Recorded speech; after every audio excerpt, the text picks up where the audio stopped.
Our podcast sponsor today is strategytraining.com. If you want to strengthen your strategy skills, you can get the overall approach used in well-managed strategy studies.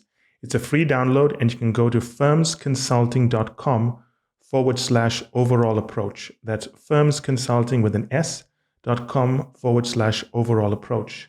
And if you're looking to advance your career and need to update your resume, you can get a McKinsey and BCG winning resume template as a free download at www.firmsconsulting.com/resume PDF. That's www.firmsconsulting.com/resume PDF. This is a very important and counterintuitive podcast, so I suggest that you take some time to really listen to what I'm going to say here, because it will make a big impact in the way you solve cases. But let me give you an example of the kind of situation I'm going to talk about, then I'll explain why the situation is important in the lesson here, right? For those of you who follow our podcast and have looked at our material, you know we use a very unusual method to estimation cases. It brings an awful amount of structure to the case, and it makes it much easier for the candidate to solve the case, right? But because it's an unusual structure, you can't take it for granted that the person with whom you are practicing, or even the interviewer who's running your case, understands the approach. You have to think very carefully about how to explain it to him. And what happens is that candidates do cases with us, and they'll say, "Hey, Michael, can I take a second to gather my thoughts?" Then they'll say something like, "Okay, I've decided this is a supply-side case. Now I'm going to write out my equation." I'll stop right there, right? When a candidate tells me something is a supply-side case, when you listen to me say that, did you have any idea what that is? I'm going to say, if I said show of hands, 9 out of 10 people listening to this podcast, which is a lot of people, would probably say they have no idea what I'm talking about. The 1 out of 10 may have some indication, but they're not sure because of the way it was explained. And this is a problem I find with many candidates. They take for granted that the interviewer knows what is happening, right? They give the interviewer the benefit of the doubt. That's the biggest mistake candidates make. They use terminology, they use techniques, they use phrases, they use language, they use styles of communication, which take for granted that the interviewer is some, bionic man with superhuman hearing, laser eyes, impressive memory that can store the encyclopedia. And no matter what the candidate does, the interviewer is going to figure it out, and the interviewer is going to recall that they said something 5 minutes ago and make the link. Now, this is one of the worst reasons why someone can fail, and it's actually one of the main reasons people fail. I do a lot of sessions with people, and they just take for granted that they can say things to me because I'm paying attention. Yes, I'm paying attention because I'm your coach. My job is to pay attention and find weaknesses and beat the hell out of them, right? But an interviewer's job is not to do that. The interviewer's job is not there to pay attention to see the links you are trying to make, rather incorrectly. The interviewer's job is to see what you are trying to deliver and to see if it cuts it. And if it doesn't cut it, then they'll cut you. So now here's some of the things you should never do with an interviewer. Firstly, never ever give the benefit of the doubt to the interviewer. Why? You will never face a consulting firm anywhere in the world that'll come back to you and said, "You know what? We're going to redo your case because the interviewer wasn't paying attention and they're not sure whether you deserve to pass or fail."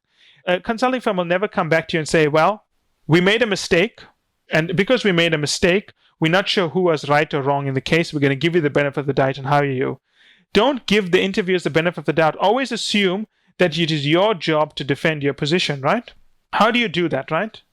For one thing, remember, interviewers are usually been working up till maybe 1 or 2 in the morning on slides. They didn't want to be doing interviews. Now, I can assure you, right? No matter how much firms talk about, they're doing interviews, it's very important to the firm and so on.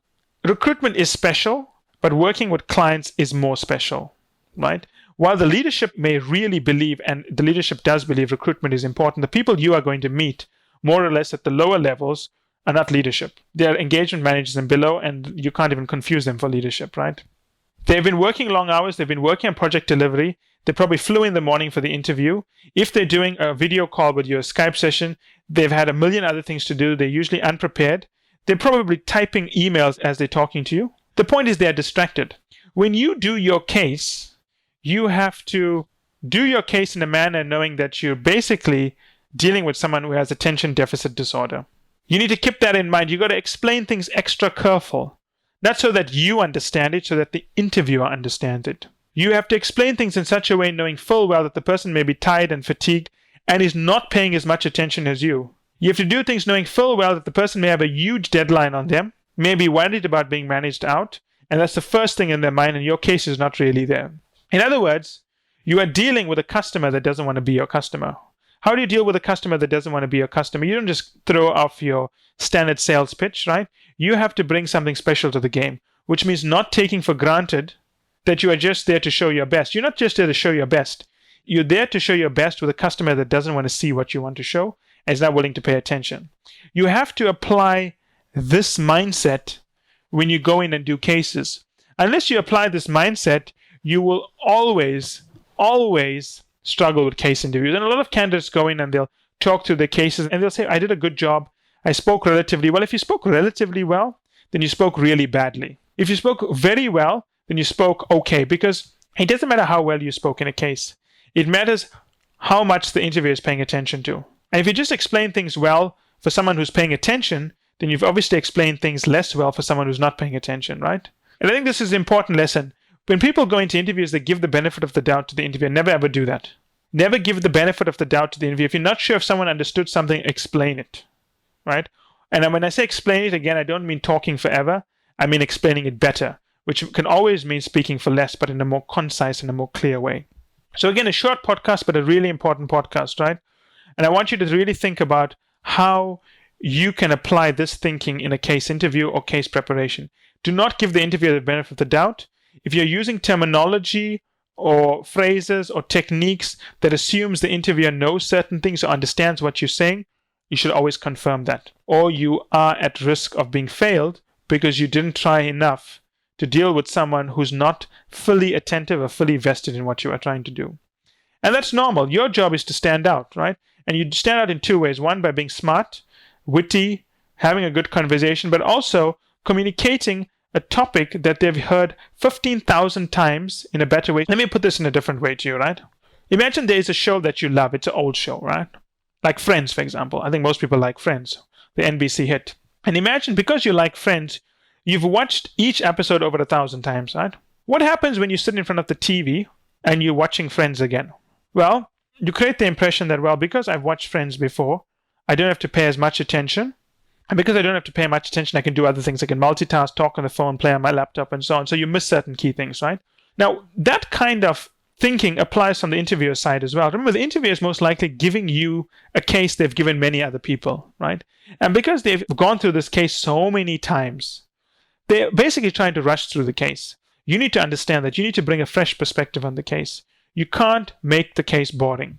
The same thing with the candidate who's interviewing. The candidate's been through so many mock interviews that they sometimes take for granted some key step needs to be explained better. They just sort of zip through it. Never do that. Whenever you sit in front of a new person doing a new interview, take nothing for granted. Each thing is a new game. You got to play it from your heart. As we wrap up, today's podcast is sponsored by strategytraining.com. If you want to strengthen your strategy skills, you can get the overall approach used in well-managed strategy studies as a free download. Go to firmsconsulting.com/overall approach.